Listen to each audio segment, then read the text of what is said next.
Bom, senhores, nós vamos ver agora o bloco que é conhecido como meio somador. O nome em inglês dele, né, é half adder, né, que é o nome que talvez vocês vão achar em alguma documentação na internet sobre ele. E ele é o tipo de somador mais simples que existe. Isso porque ele soma dois números que são do tipo mais simples possível, né, que na verdade, na prática, eles são números binários. E ele soma dois números que são binários, e que é a base mais simples que tem, e o menor possível, que são números binários com apenas um bit. Tá? Então o bloco meio somador ele tem como entradas os números A e B. Os números A e B contêm apenas um bit. O A é apenas A0 e o B é apenas B0. Consequentemente, em decimal, né, essa tabela aqui tem os valores numéricos para A e B e nós escrevemos eles em decimal. Em decimal, A só pode ser 0 ou 1 e B também só pode ser 0 ou 1, já que ele vai ser representado por apenas um bit. Isso nos dá apenas 4 possibilidades de soma. No caso mais simples possível, ambos são 0. Quando eu somar 0 mais 0, o resultado vai dar 0. No pior caso, que é quando ambos são 1, 1 mais 1 vai dar 2. Então, esse S é o valor numérico da nossa soma. Existem os outros dois casos, que é quando o A é 0 e o B é 1, ou o A é 1 e o B é 0, em que em ambos os casos o resultado da soma vai dar 1. Se o pior caso para S é 2, isso significa que quando S for representado em binário, ele precisa ser capaz de representar 2 em binário, que é 1, 0. Ou seja, é necessário usar o segundo bit. Então, nessas duas colunas aqui, nós temos a representação em binário de S, que é o valor da soma. Ele vai ter um bit mais significativo S1 e um bit menos significativo S0. Existe uma convenção, e a gente vai explicar por que um pouco depois, talvez até em outro vídeo, por que o bit mais significativo é convencionado chamar de C1. Então, se a gente olhar apenas para essas 4 colunas, o que nós temos é uma tabela verdade de uma função com 2 variáveis de entrada e 2 variáveis de saída. E a função, as operações lógicas que são capazes de realizar essa função são muito simples, porque dá para observar quais são apenas por inspeção. Tá? Então, se nós observarmos quanto é que dá esse 1 em função de A0 e B0, nós vemos que é a operação AND, porque o S1 só dá 1 quando ambos são 1. E o S0 é o XOR, que ele dá 1 apenas nos casos em que um é 0 e o outro é 1, certo? Então, nós podemos construir o bloco meio somador desta maneira. Eu tenho, aqui não está A0 e B0, mas está o número, né? A e B. E o C, que é o S1, ele é o AND entre o A e B, e o S é o XOR, tá? Então, eu vou só adicionar aqui nesse circuito um distribuidor para a gente ler em decimal. Quando as entradas são 0 e 0, 0 mais 0, o resultado dá 0. Quando eu ponho 1, 0, a soma dá 1. Ou quando eu boto 0, 1, a soma também dá 1. Em binário, eu tenho que ler o número C como mais significativo e S como bit menos significativo. E uno, nós temos o número 2, que é 1 mais 1 dá 2, claro, que representado em binário é 1, 0. Ok. Então esse é o somador mais simples possível, é o meio somador. O somador que se segue a ele em complexidade é um somador que é conhecido na literatura como somador completo. Não só na literatura, como também na indústria e no comércio, né? Em inglês é full adder, ok?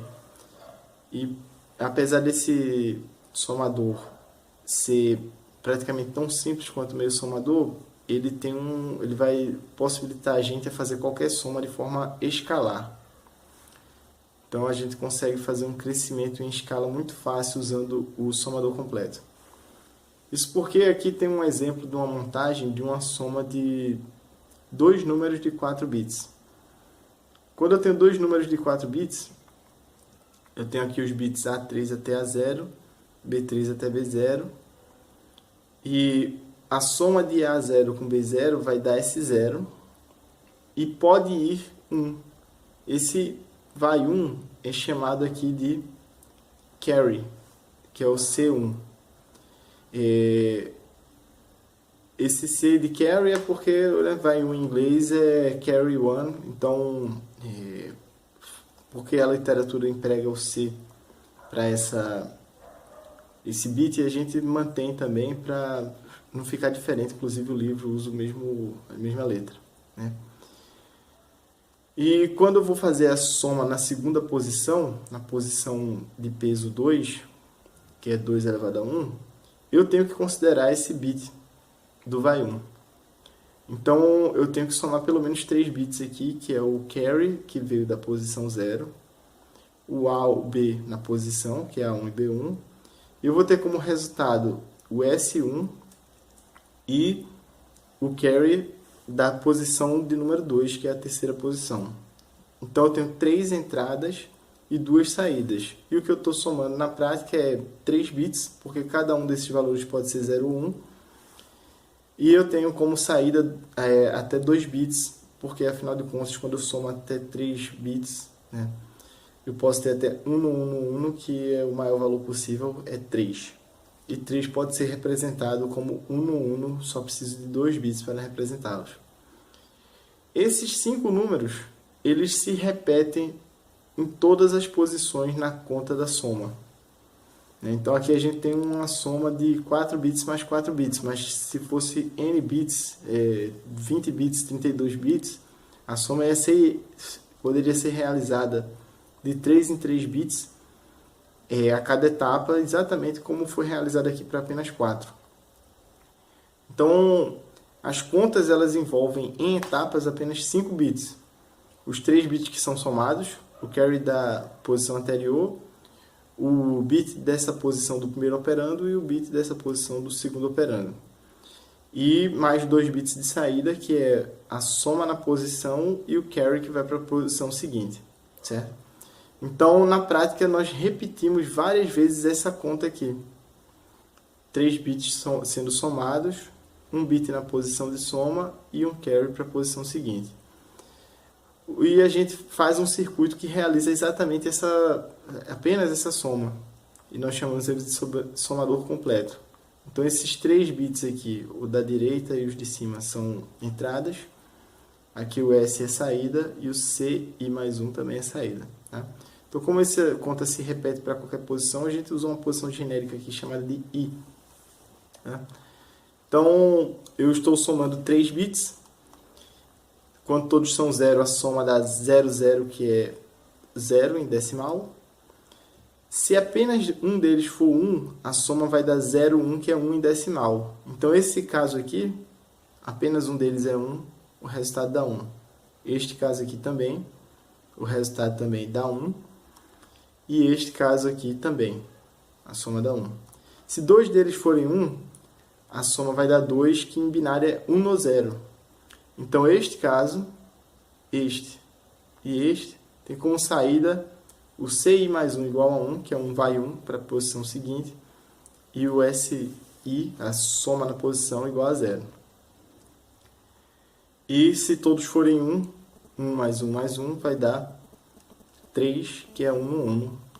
Então, aqui eu consigo construir para essa relação de apenas uma posição dentro de uma soma qualquer, uma tabela que relaciona 3 bits de soma possível para essa posição e apenas 2 bits possíveis de saída.